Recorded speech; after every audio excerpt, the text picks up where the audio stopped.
an island world in the vast Pacific, a land of extreme contrasts. Hellishly hostile in some parts, idyllic in others.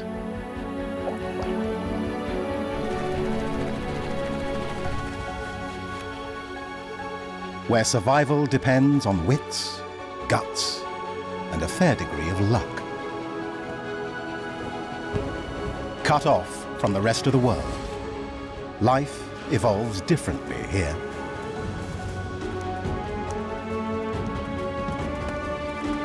Thriving or struggling in this temperamental paradise.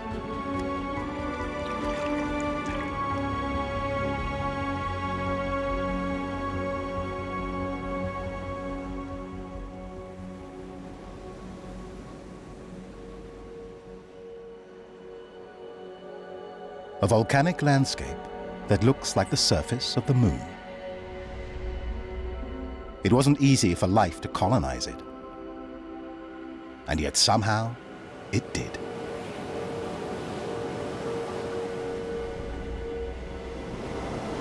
Mighty ocean currents roll thousands of miles toward the Galapagos Islands, often carrying some curious cargo.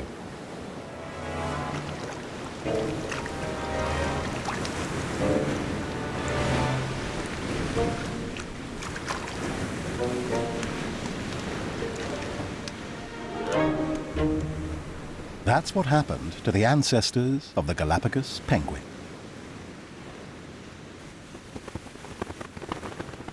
The Humboldt current washed them here, all the way from Antarctica. Imagine their surprise, black lava instead of white snow.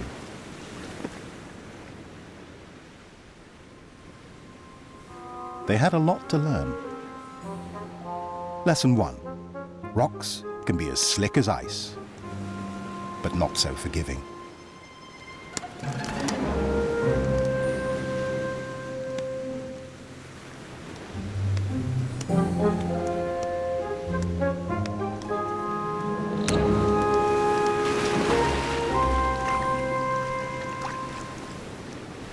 The Galapagos penguins are the only penguins that can survive at this latitude.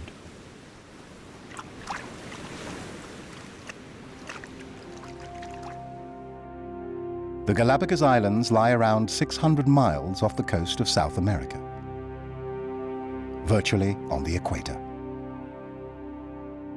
You would think the ocean would be very warm here. But for 6 months of the year, the ice-cold Humboldt current surges up from Antarctica and bathes the islands. Once upon a time, it brought the penguins, and it still keeps them alive here.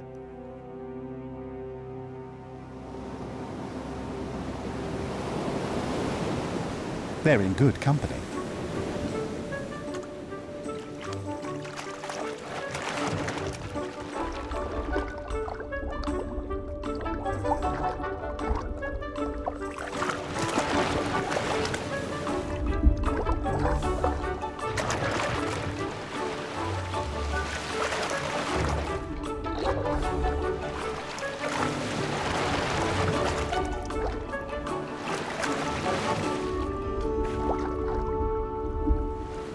The ancestors of these baby fur seals were also delivered by the current.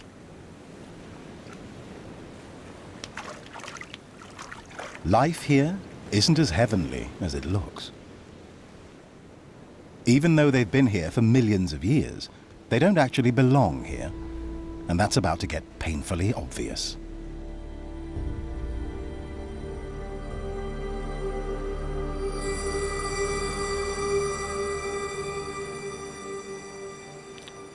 The heat's too hellish to bear.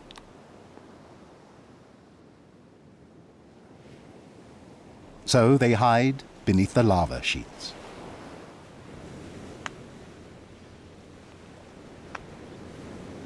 Fur seals may look no different from other seals. But their much thicker fur is suited for sub-zero temperatures. Here, at the equator, they're way overdressed. So they sleep the day away, waiting for the cool of the evening to go hunting. They're stuck working the night shift.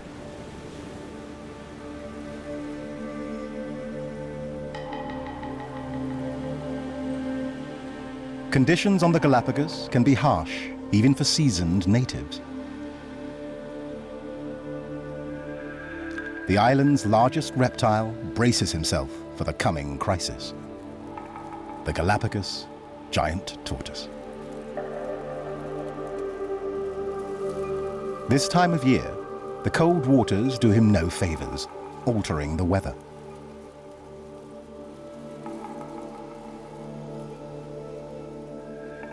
On Santa Cruz Island, not a drop of rain from July to December. This very old male, a veteran of these hard times, can barely find anything to eat here. While he can go for prolonged periods without food, 6 months of no rain will push him past his limit.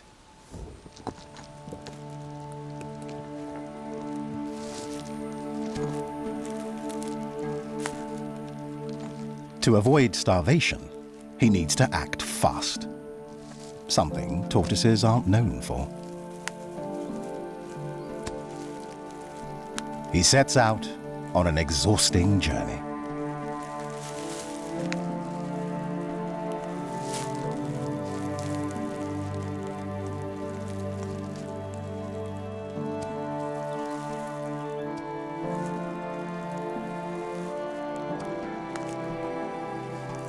As if by a secret signal, more tortoises join him on their annual migration.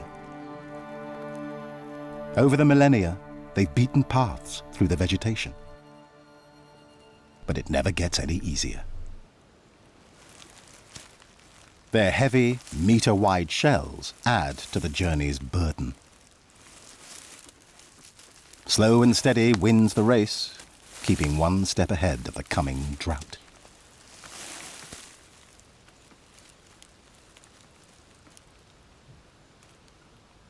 There's no other way to heave several hundred pounds over a tree trunk.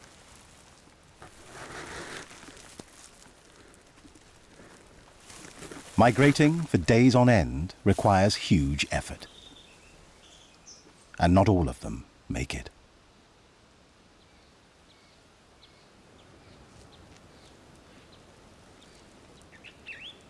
Undeterred, the old male keeps going. Where will his journey take him?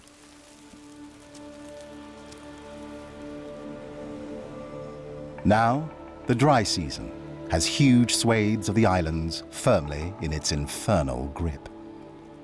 No rain, no gain. Just one plant has the power to shrug it off. The mangrove. Dangling its feet into the salty sea, it thrives and forms lagoons. Mangroves have evolved to take what they need from the ocean.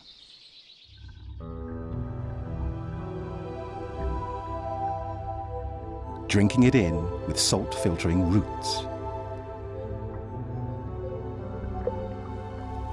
And giving Galapagos animals a rare and generous place of shelter. It's the nursery ground for fish.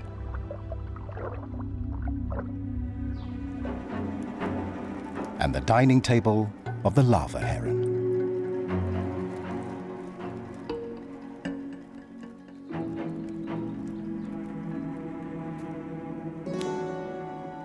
He succeeds only when the tiny fish are densely packed.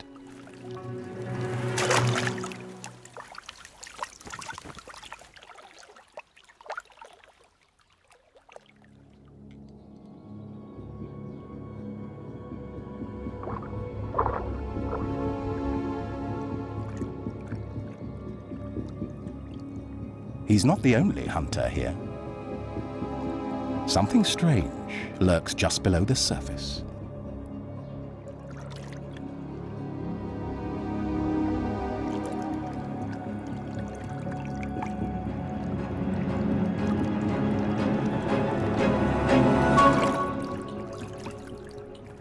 Penguins.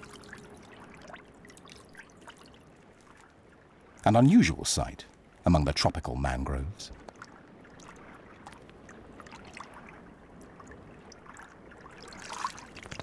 The penguins, exiled from Antarctica, had to adjust. The warmer water shrank these tuxedos. Today, they're no bigger than ducks. Learning to hunt here remains a challenge. The heron doesn't appreciate these polar castaways competing for his meal.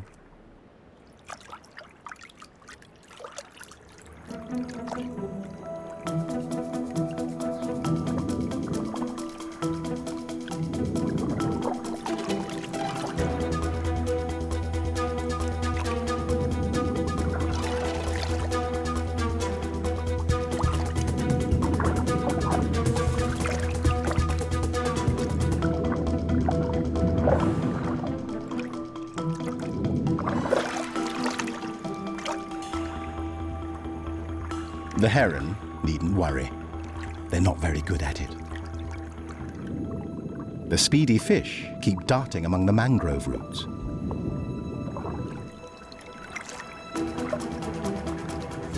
One of the penguins tries to drive them to the center of the lagoon.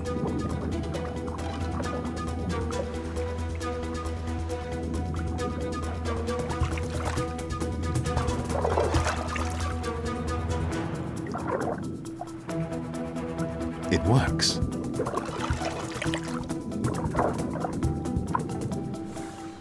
Until it doesn't.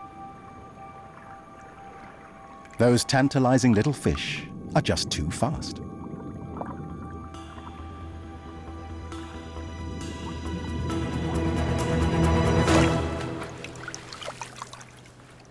The heron couldn't be happier. The commotion corralled his prey right where he wanted it.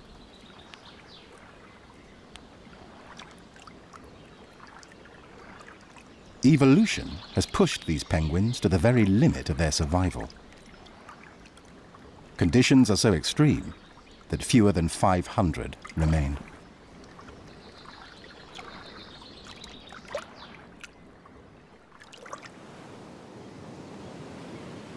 Another of the Galapagos' flightless birds isn't faring much better.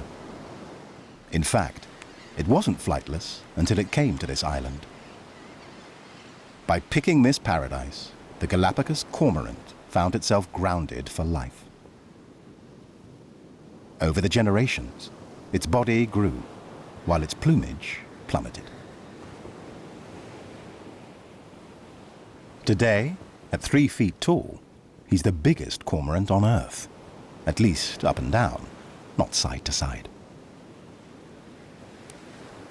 So, unlike most other cormorants that deftly fish from the skies, the Galapagos cormorant has to wing it.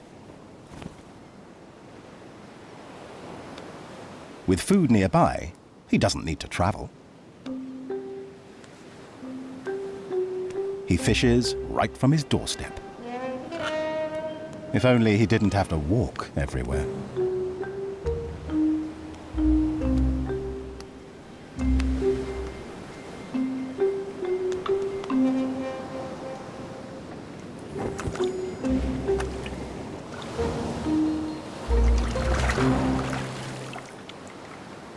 While evolution took away the cormorant's flight suit, it gave him the perfect diving gear.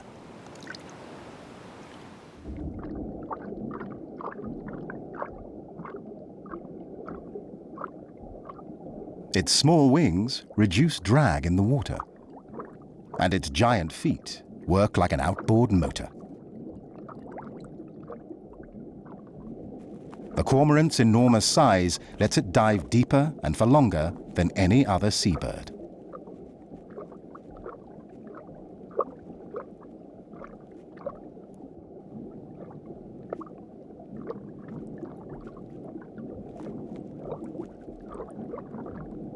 As hard as he tries, it doesn't seem to be his day.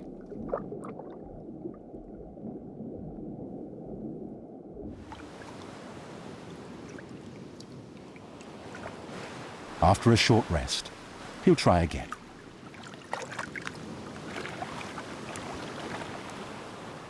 The Galapagos Islands provide him with all he needs to survive, courtesy of his humble servant, the Humboldt Current.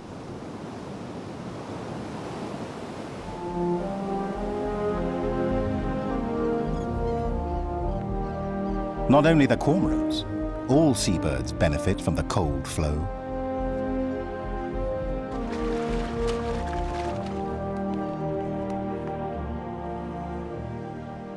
Even albatrosses, who can go practically anywhere, travel thousands of miles to come here.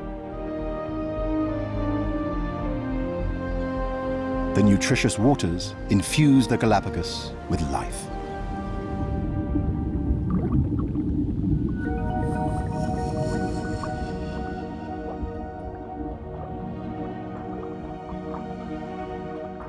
Isolated in the middle of the Pacific, the island oasis has one of the largest populations of fish in the world.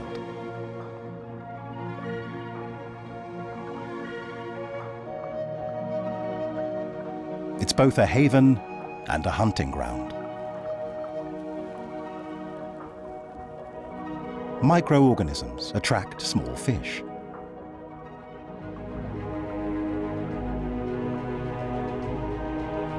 And then come the big fish. And then even bigger fish. Hammerhead sharks in huge schools spend their honeymoon here.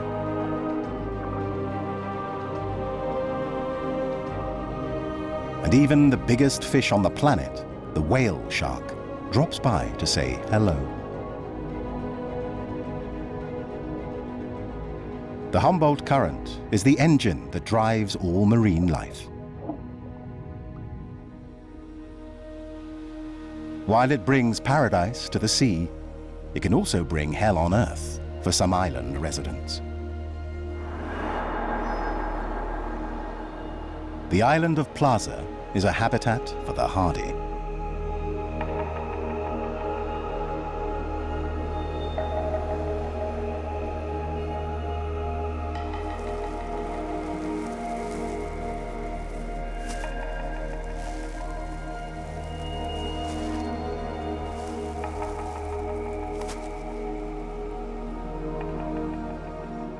Even though the undemanding land iguanas have no predators, they get pushed to their limits here. In this hellish, dry season, even their main source of food presents a devilish challenge. The prickly pear's thick-skinned leaves are full of water. Easy pickings for a small finch, an angel in disguise. For the iguanas, unreachable. They're waiting for a miracle.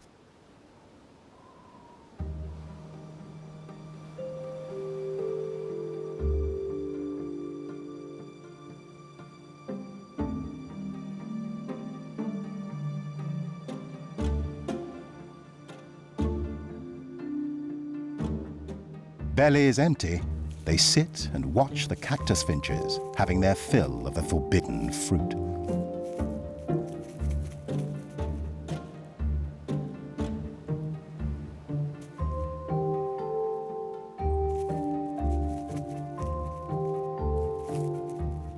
It's almost too much to bear. Then, their prayers are answered.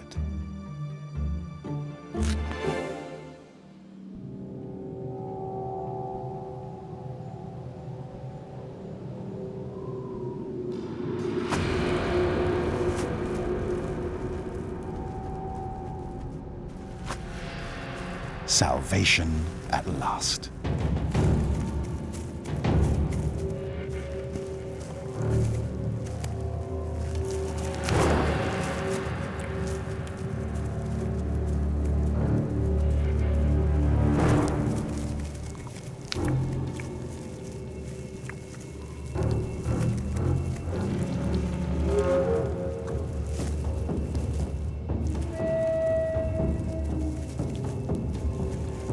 But the single leaf won't feed them all.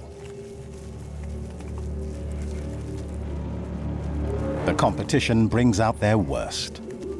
Some forget about the food and pick fights instead.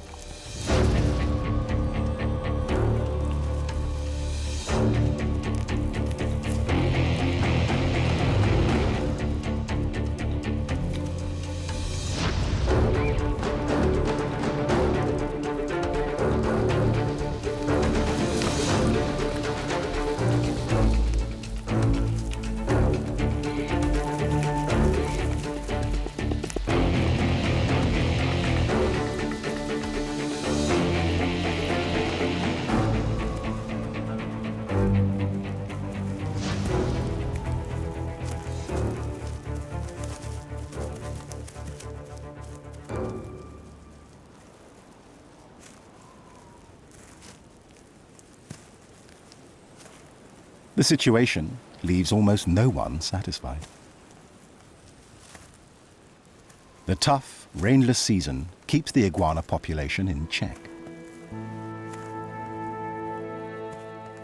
Out of options, they must wait for the next clumsy finches until the rains come in a few months. On Plaza Island, finches are the iguana's best friend. But on the Galapagos' most remote island, they play the villain.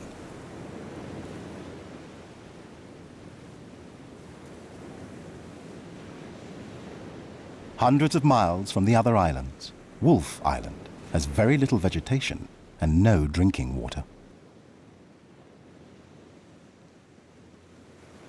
Not a problem for the Nazca boobies. They've adapted to find everything they need in the ocean.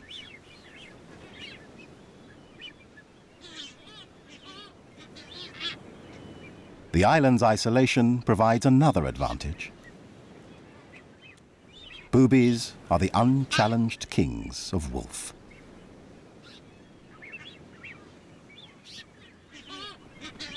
Sounds like paradise.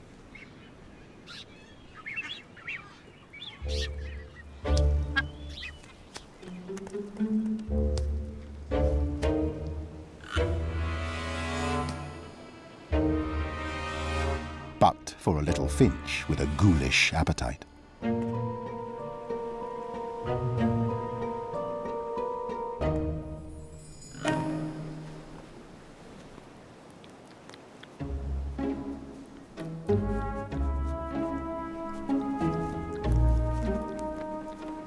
She's a bloodsucker. The razor-sharp beak of the vampire finch can pierce the skin with surgical precision. Its ancestors probably started out pecking for parasites, drew blood, and developed a taste for it. A victim barely notices. The skillful finch minimizes the bleeding to prevent the booby from bolting.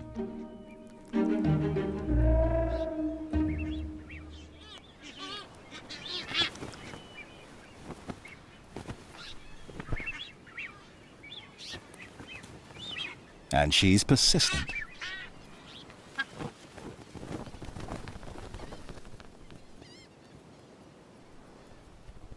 One thirsty vampire finch is almost tolerable if she doesn't overstay her welcome.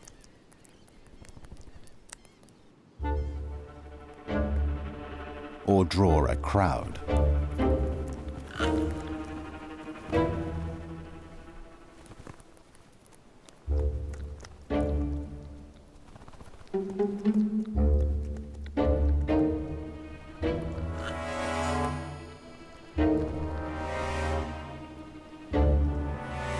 The finches need to take turns or their lunch will fly off. But not everyone's willing to wait.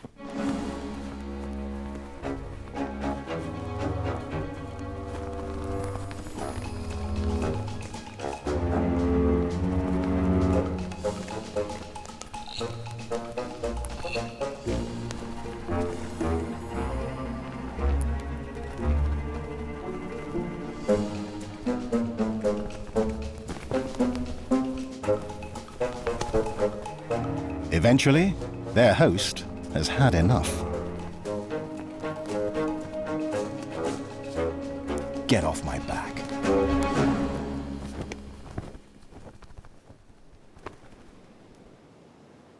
For boobies and finches, life on this island paradise comes at a cost. Neither resident has to worry about predators or even competitors. But the vampire finch owes its life to the long-suffering boobies, and the boobies have to be willing to shed a little blood now and then.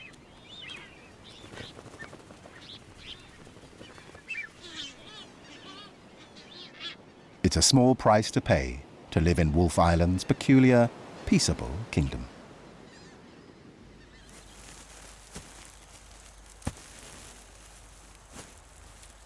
It's not so different for the giant tortoise. He also pays a price for the promise of a paradise.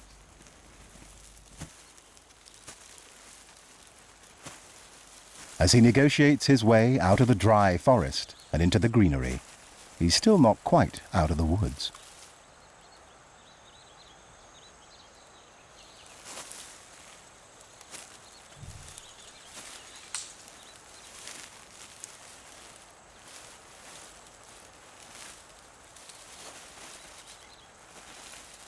His shell is burdensome. The vines are oppressive.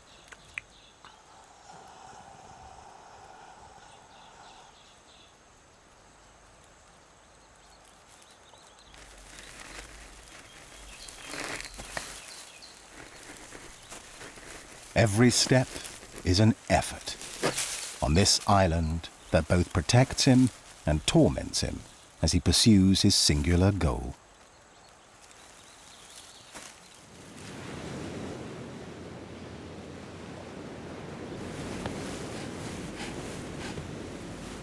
While the Galapagos Islands hold many inhabitants hostage, these sea lions stay here voluntarily. Around 2 million years ago, a couple of Californian sea lions lost their way and ended up on the island. They stayed here, multiplied, and their descendants became a new species. The Galapagos sea lion, the smallest in the world. When the ocean water turns cold, it's time to care for the offspring.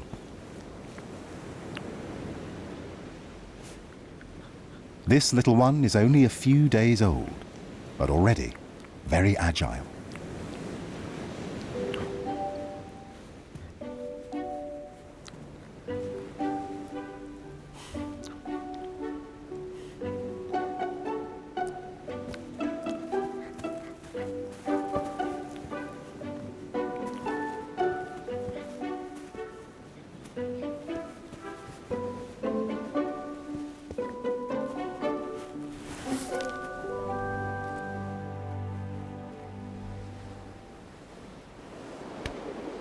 She'll need to hunt every couple of days to ensure she has enough milk for her baby.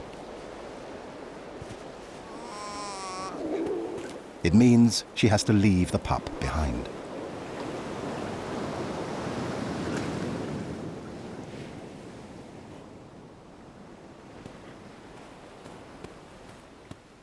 The little one, with no one to play with, hopes to make new friends among his fellow sea lions.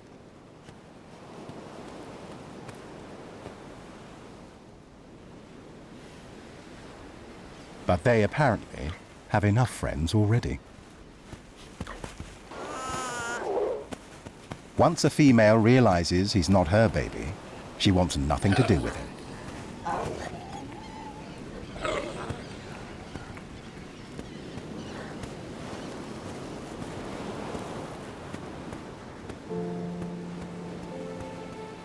The bewildered pup beats a retreat.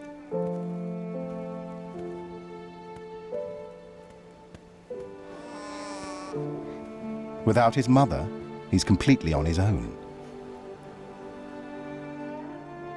When will she be back?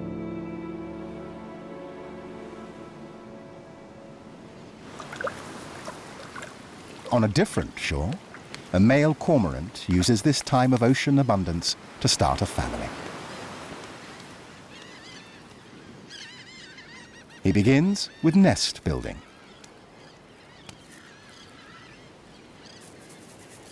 And the lovebirds first spat. They disagree on the decorating.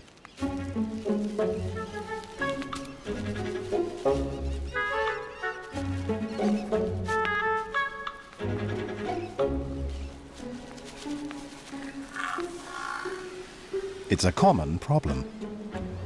The neighbors argue over where to place the bone.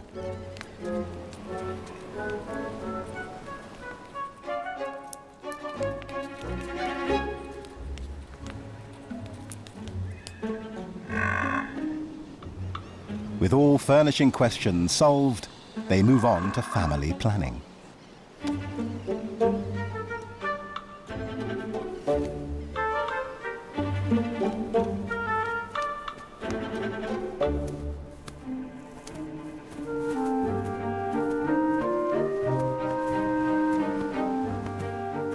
It's giving the neighbors ideas.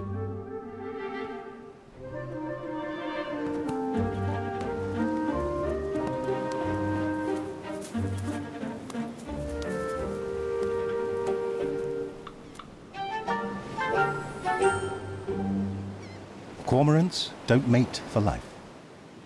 After the female lays her eggs, she won't stick around for long. The father will have to raise the chicks on his own.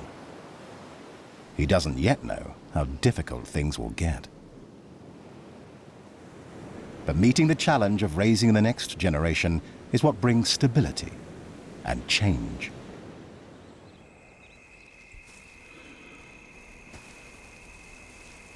And that includes the oldest inhabitants.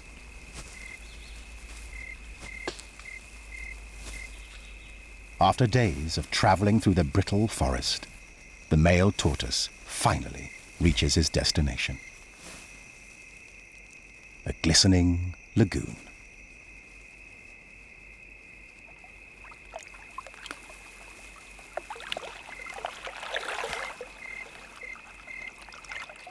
He'll spend the night sleeping in a pool.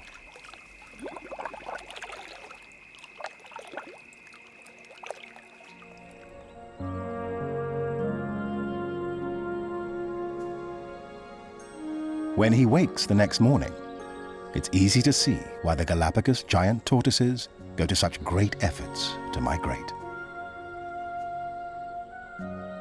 He's arrived at a dense forest of scalesia trees, where the vegetation soaks up water like a sponge and blankets the extinct volcanic craters.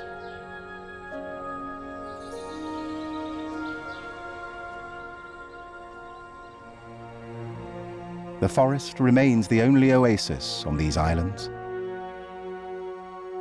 a gift from the cold ocean current. While it sends the lowlands into a drought, it brings life to the highlands. It is the season of the garua, a moist, persistent mist.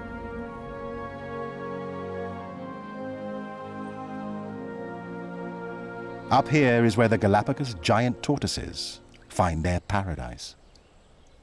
After their long trip, many are exhausted.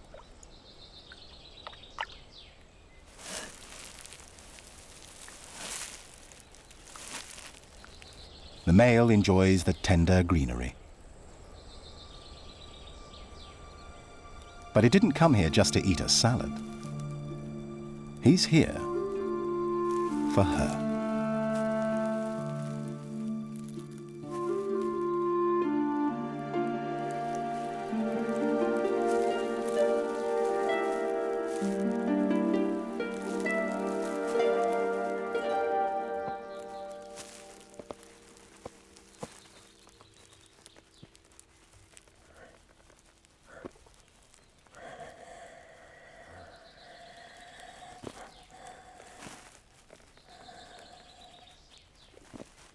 He's following the footsteps of his ancestors.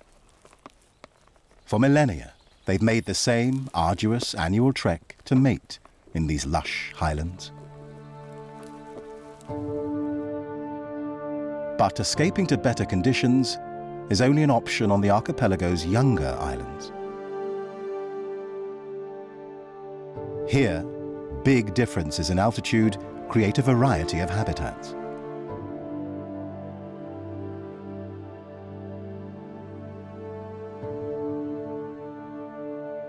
The older islands have lost their volcanic mountains and have no lush highland for animals to migrate to.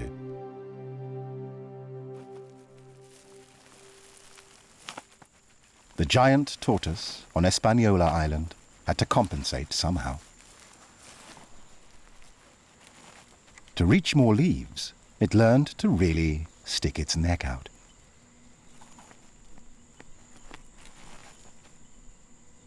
The shell evolved a curve to give the reptile more freedom to move.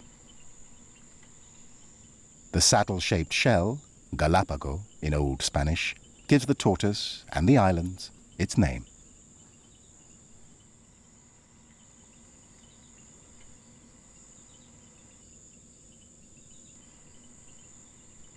Though the tortoise goes to great lengths to eat, once the leaves are gone, he's out of luck. He'll have to wait for new growth.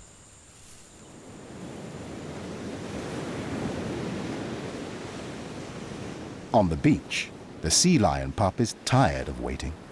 His mother has been gone for days. Starved for milk, he's growing weak.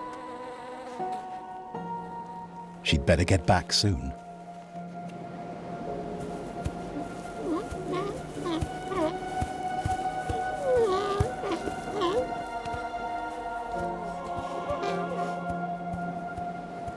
That's not his mother.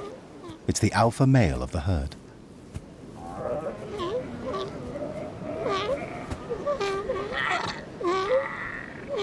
He controls a harem of around a dozen females. As sea lions go, that's not very impressive. In his ancestral home in California, he might guard twice that many. But here on the Galapagos, life is more laid back, even by California standards. And like his California cousins, there's always time to catch a little surf action.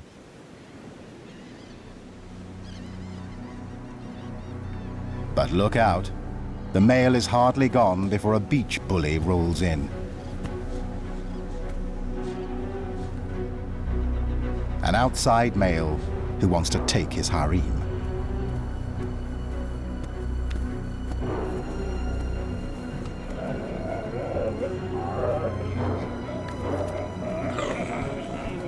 The drama's caught the little guy's interest. And the harem leader's attention.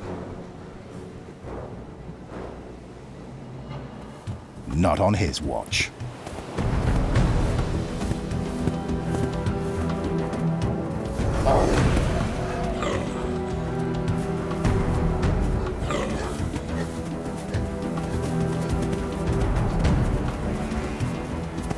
The reigning male kicks sand in the bully's face and sends him packing. These battles happen from time to time on the Galapagos. But fights like this break out dozens of times a day in California. The alpha bull enjoys his victory. The starving pup, no longer distracted, has reached his limit.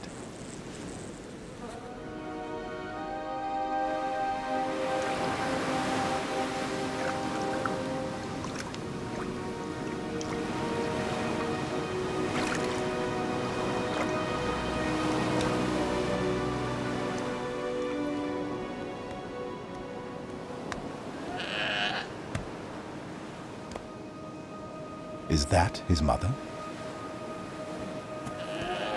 Yes.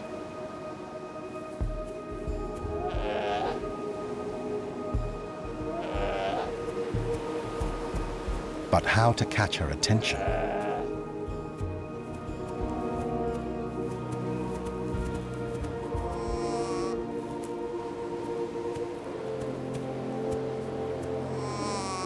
he summons his last ounce of strength.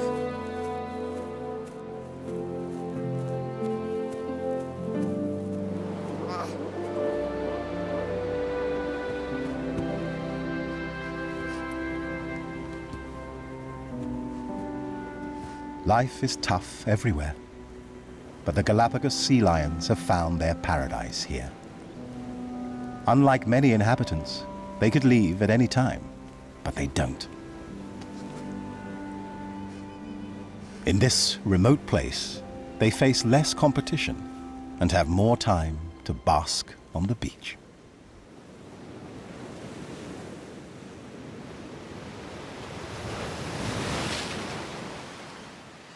Elsewhere on the Galapagos, the cormorant chicks are coming of age.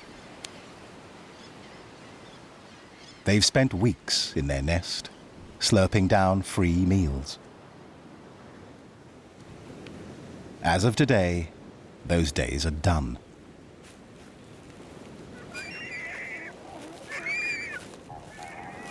Mother left to start a new family, leaving Dad to push the chicks into the real world.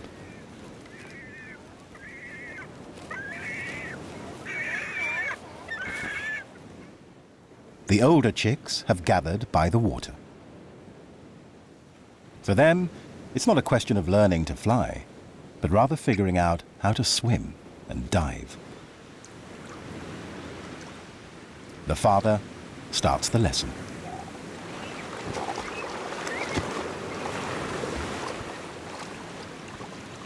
From now on, he'll only serve food in the water, forcing the chick to swim.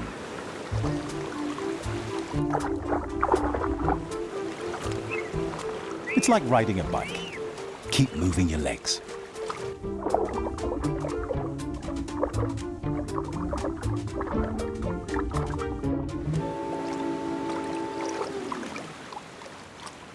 Easier said than done. Instinct tells them to flap their useless wings.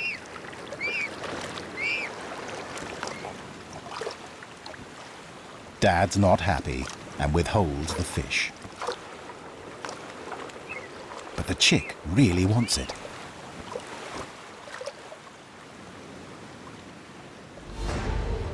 And he's not the only one.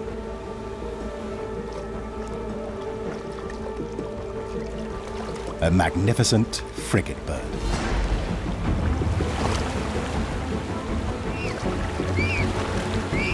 These pirates of the air can't swim or dive.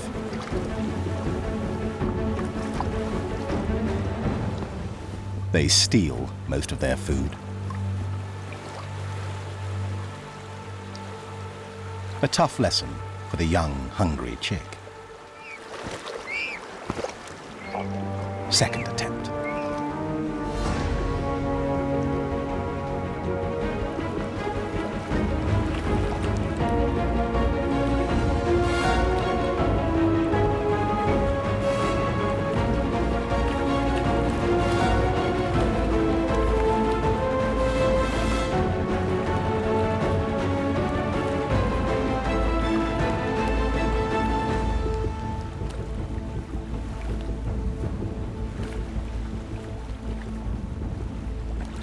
Fathers have only a few weeks to train their chicks.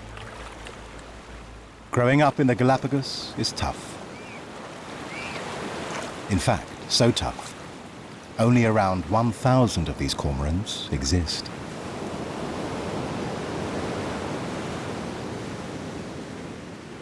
Conditions here can only sustain a small population of many animals, even underwater.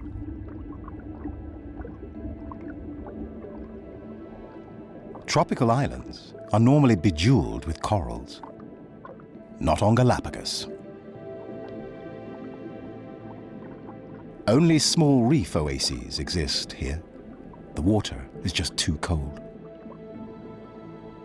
A challenge for coral connoisseurs. The guinea fowl boxfish. It uses its strong teeth to break open small pieces and eat the algae that grows inside the coral.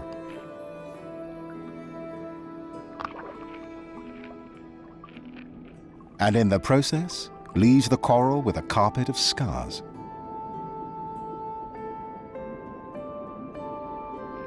It's the only food the boxfish eat.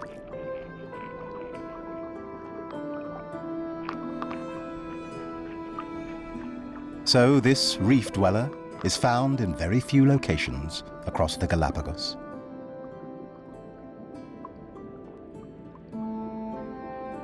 The little coral gardens are its gilded cage.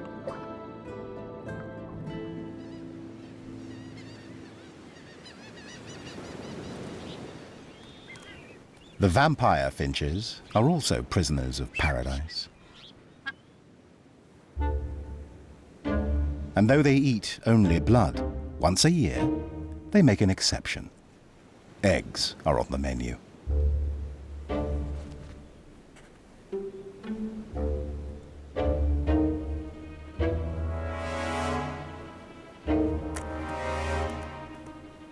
A booby has left its clutch.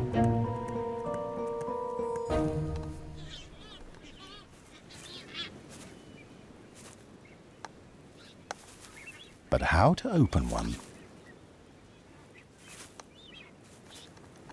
The finch's fine, flesh-piercing beak is useless here. The wily bird hatches a plan.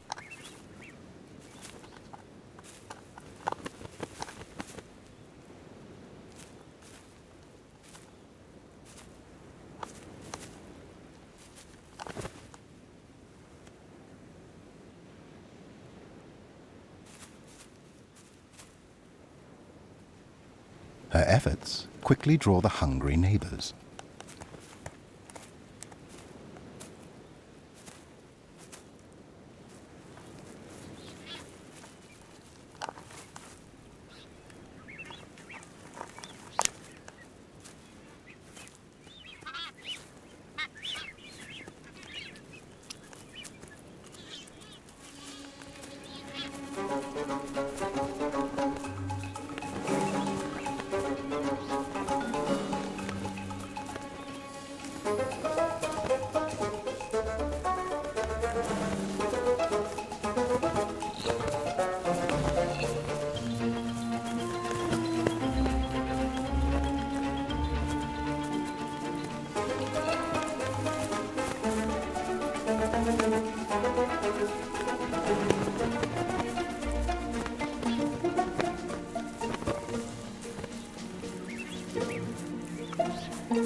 The finches will fight to the last drop.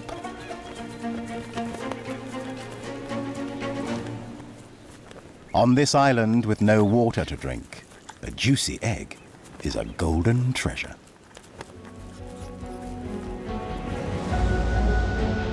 The vampire finches are no different from so many other inhabitants of the Galapagos Islands.